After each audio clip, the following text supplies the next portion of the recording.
Hello అండి, అందరికీ నమస్కారం. ఈరోజు నుంచి నా ఛానల్ నేను చెప్పిన కథల్లో ఈరోజు నుంచి నేను సినిమా కథలు చెప్పబోతున్నాను. తప్పకుండా నా ఛానల్ని ఆదరించి మీరు తప్పకుండా నన్ను ఆశీర్వదిస్తారని కోరుకుంటూ మొట్టమొదటిగా ఈ రోజున నాగేశ్వరరావు గారు, మీనా, రోహిణి అట్టంగుడి వీళ్ళు ప్రధాన పాత్రలుగా నటించినటువంటి సినిమా సీతారామయ్య గారి మనవరాలు. ఈ సినిమా ఒక ఫ్యామిలీ డ్రామా ఎంటర్టైనర్ చిత్రం. ఇందులో నాగేశ్వరరావు గారు, మీనా, రోహిణి అట్టంగుడి, తనికెళ్ళ భరణి, దాసరి నారాయణరావు గారు, కోటా శ్రీనివాసరావు గారు, మురళీమోహన్, రాజా, తెలంగాణ శకుంతల, సుధాకర్ తదితరులు ముఖ్య పాత్రలుగా నటించారు. ఈ సినిమాకు దర్శకత్వం క్రాంతి కుమార్ నిర్వహించారు. అలాగే నిర్మాత వి దొరస్వామిరాజు గారు నిర్మించారు. ఈ చిత్రానికి సంగీత దర్శకుడు ఎంఎం కీరవాణి స్వరాలు సమకూర్చారు. ఇకపోతే ఈ కథ గురించి మనం చెప్పుకుందాం, క్లుప్తంగా చెప్పుకుందాం. అదేమిటంటే, మాట తప్పని తండ్రి, ఆ తండ్రి పెంపకంలో ఇచ్చిన మాటను నిలబెట్టుకోవాలనే వ్యక్తిగా పెరిగిన కొడుకు, తండ్రి కొడుకుల మంచితనాన్ని పుణికిపుచ్చుకున్నటువంటి సీతారామయ్య గారి మనవరాలు. ముగ్గురు మంచితనానికి కేర్ ఆఫ్ అడ్రస్. మరి సీతారామయ్య గారు చాలా గొప్పవారు. తాతయ్యకు బాధ కలగకుండా ఉండటానికి మనసులో బాధను దిగమింగుకునే మనవరాలు ఇంకా గొప్ప. తండ్రి, కొడుకు, మనవరాలు ఈ మూడు పాత్రల చుట్టూ తిరిగే ఎమోషనల్ జర్నీ సీతారామయ్య గారి మనవరాలు. ఈ తాత మనవరాలి కథ ఏమిటంటే, గోదావరి తీరంలోని సీతారామపురం ఊరి పెద్ద సీతారామయ్య అంటే మన అక్కినేని నాగేశ్వరరావు గారు భార్య జానకి. ఈ జానకి పాత్రను రోహిణి అట్టంగుడి పోషించారు. ఒక కొడుకుగా రాజా, ఇద్దరు కూతుళ్ళు. ఇది సీతారామయ్య కుటుంబం. కొడుకు శ్రీనివాసమూర్తి అలియాస్ వాసు. వాసుకి తండ్రి అంటే చాలా ప్రాణం. కొడుకంటే తండ్రికి కూడా బోల్డంత ప్రేమ. ఫాదర్ సన్ అనడం కంటే బెస్ట్ ఫ్రెండ్స్ అనడం కరెక్ట్గా ఉంటుందన్నమాట. కొడుక్కి పెళ్లి సంబంధం చూస్తాడు సీతారామయ్య. ఆ విషయం చెప్పేలోపే వాసు తాను సుమతి అనే అమ్మాయిని ప్రేమిస్తున్నానని తండ్రికి చెబుతాడు. మునసబుని వియ్యంకుణ్ణి చేసుకుంటానని మాటిచ్చేశానంటాడు తండ్రి. సుమతికి మనసిచ్చానంటాడు కొడుకు. తండ్రి మాటకు ఊళ్ళో ఎంత విలువ ఉందో చెప్పి పెళ్ళికి ఒప్పుకోమంటారు వాసు, అక్క, బావ. అటువంటి తండ్రి కడుపున పుట్టిన కొడుకుగా మాట తప్పలేనంటాడు వాసు. తప్పక పెళ్ళికి ఒప్పుకుంటాడు సీతారామయ్య. ఆ సినిమాలో ఈ మాటల సందర్భమే వాళ్ళిద్దరి మధ్య జరిగేటటువంటి ఆ ఆఖరి మాటలు. అవే చివరి మాటలు. ఇకపోతే తర్వాత కథ ఎలా మొదలవుతుందంటే, 25 ఏళ్ళు ప్రతి మాటను పంచుకున్న కొడుకు మనసిచ్చిన అమ్మాయి గురించి ఒక్క మాట కూడా ముందు చెప్పకపోవటం తనను అవమానించినట్లుగా, అగౌరవించినట్లుగా భావిస్తాడు సీతారామయ్య. సుమతి, తాను డాక్టర్స్ కాబట్టి ఊళ్ళో ఆసుపత్రి కట్టిస్తే ఇక్కడే ఉంటామంటాడు వాసు. ఆసుపత్రి కావాలంటే ఆసుపత్రి, ఆస్తి కావాలంటే ఆస్తి, ఏదైనా ఇచ్చేస్తా, కానీ ఎప్పటికీ నాతో మాట్లాడకూడదంటాడు సీతారామయ్య. కొడుకుతో సీతారామయ్య మాట్లాడే చివరి మాటలు ఇవే. ఈ తండ్రి కొడుకుల మధ్య జానకమ్మ నలిగిపోతుంది. పుట్టిన తర్వాత కొడుకు చేసిన మొదటి తప్పుని క్షమించమని జానకమ్మ బతిమలాడుకుంటుంది. తాను కూడా మొదటిసారి మాట తప్పానంటాడు సీతారామయ్య. మరోవైపు కోడలు సుమతి అన్యోన్యంగా ఉన్న తండ్రి కొడుకులు తన కారణంగా విడిపోయారని బాధపడుతూ ఉంటుంది. చేసేదేం లేక భార్యతో సహా ఇంటి నుంచి వెళ్ళిపోతాడు వాసు. కాలం ఎవరి కోసమూ ఆగదు కదా. 20 ఏళ్ళు గడిచిపోతాయి. పైకి మామూలుగానే ఉన్న సీతారామయ్య మనసులో కొడుకు జ్ఞాపకాలు పదిలంగా ఉంటాయి. బాధను బయట పెట్టకుండా సీతారామయ్య, జానకమ్మ గంభీరంగా రోజులు గడుపుతుంటారు.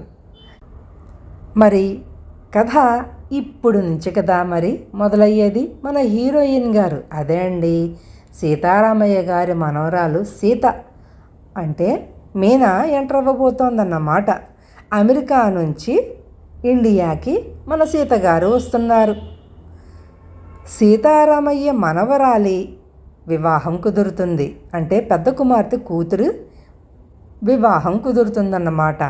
ఈ పెళ్ళికి సీతారామయ్య మరో మనవరాలు అంటే ఎవరు? వాసు కూతురు అంటే సీత, మీనా, హీరోయిన్ మీనా అమెరికా నుంచి ఇండియాకి వస్తుంది. మనవరాలిని చూసి మురిసిపోతుంది జానకమ్మ. సీతారామయ్య మనసు మురిసినా అస్సలు బయటపడడు. నా పేరు సీత, మీ పేరే అంటూ తాతయ్యతో మాటలు కలిపిన మనవరాలికి మెల్లమెల్లగా దగ్గరవుతాడు సీతారామయ్య. పెరిగింది అమెరికాలో అయినా తెలుగుంటి పిల్లల మనవరాలు ఉండటం, సంస్కృతి సంప్రదాయాలకు విలువ ఇవ్వటం సీతారామయ్య మనసుని ఆకట్టుకుంటుంది. మనవరాలులో కొడుకును చూసుకుంటాడు సీతారామయ్య. మాట పట్టింపుతో కొడుకు తన ఇంటికి రాలేదని ఓ మూల బాధపడతాడు. అంతా సాఫీగా సాగుతోందనుకుంటున్న సమయంలో అమెరికా నుంచి వాసు ఫ్రెండ్ అంటే మురళీమోహన్ ఇండియాకి వచ్చి సీతారామయ్య గారింటికి వెళతాడు. మా అబ్బాయి ఎప్పుడు వస్తాడు అని సీతారామయ్య దంపతులు అడగటంతో తన తల్లిదండ్రులు చనిపోయిన విషయాన్ని సీత దాచిన విషయం అతనికి అర్థమవుతుంది. చెప్పొద్దని మురళీమోహన్తో సీత విన్నవించుకుంటుంది. అతను వచ్చిన దారినే తిరిగి అమెరికా చెక్కేస్తాడు.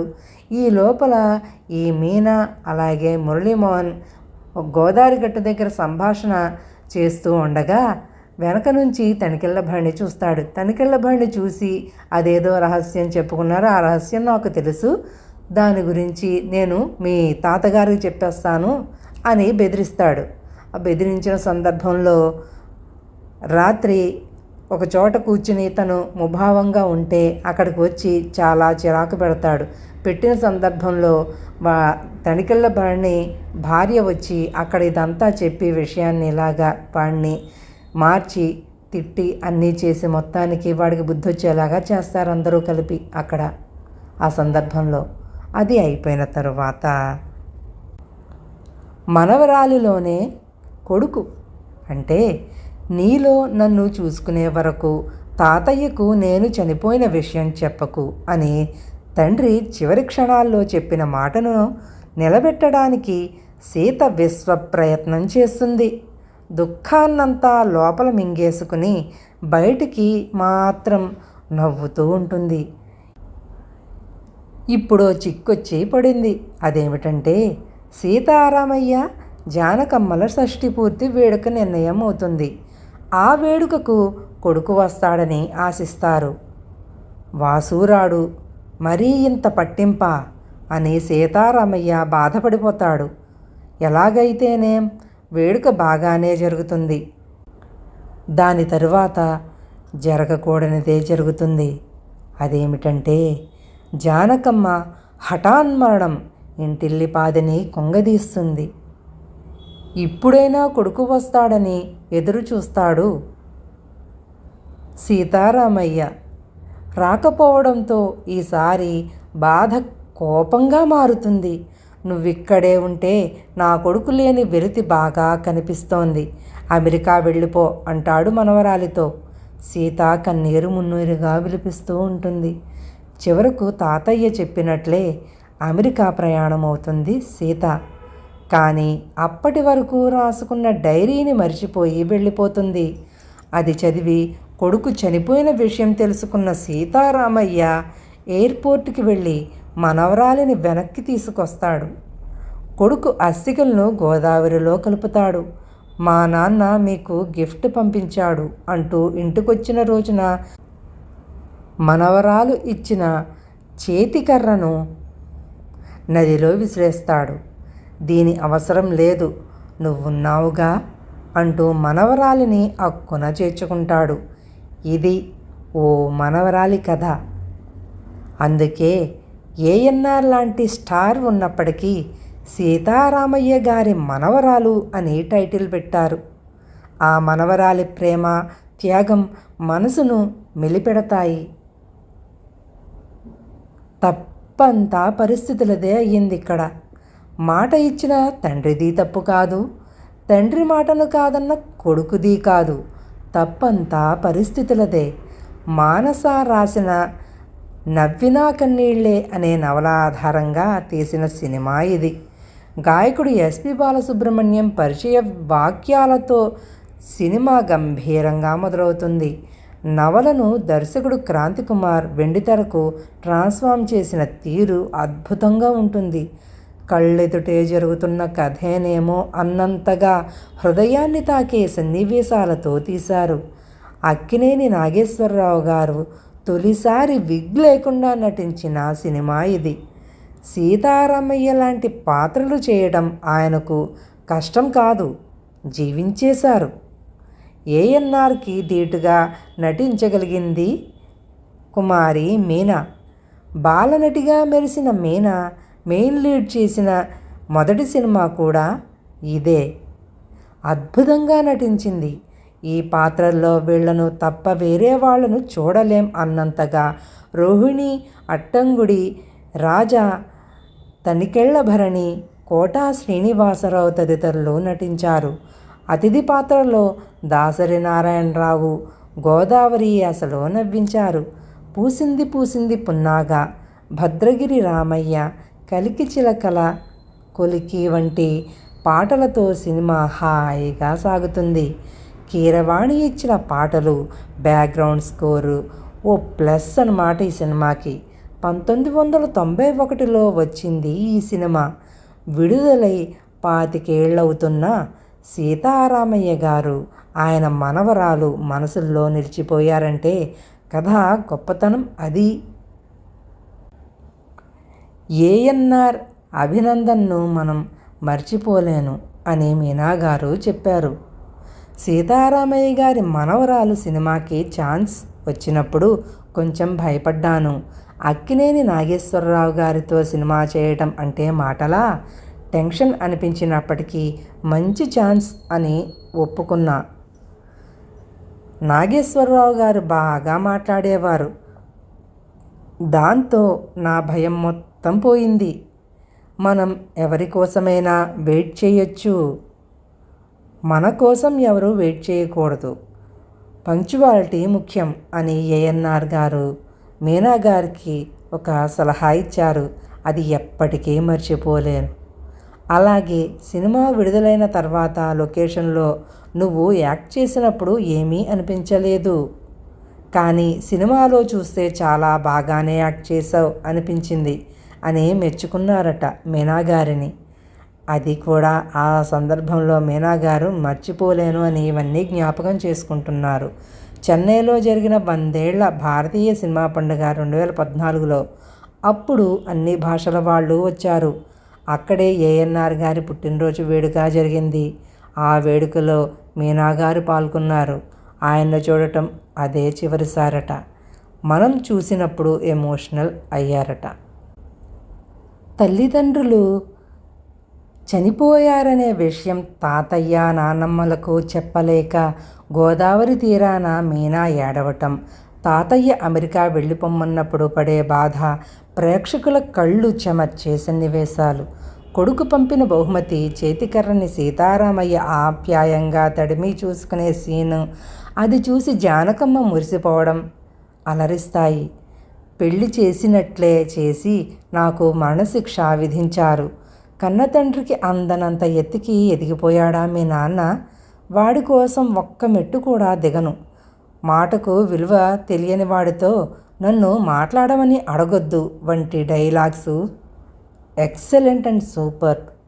గణేష్ పాత్రో రాసిన ఇలాంటి సంభాషణలు సినిమాకు చాలా బలాన్ని చేకూర్చాయి. 1991లో జరిగిన అంతర్జాతీయ చలనచిత్రోత్సవాల్లో ఈ సినిమాను ప్రదర్శించారు. 4 నంది అవార్డు దక్కించుకుంది.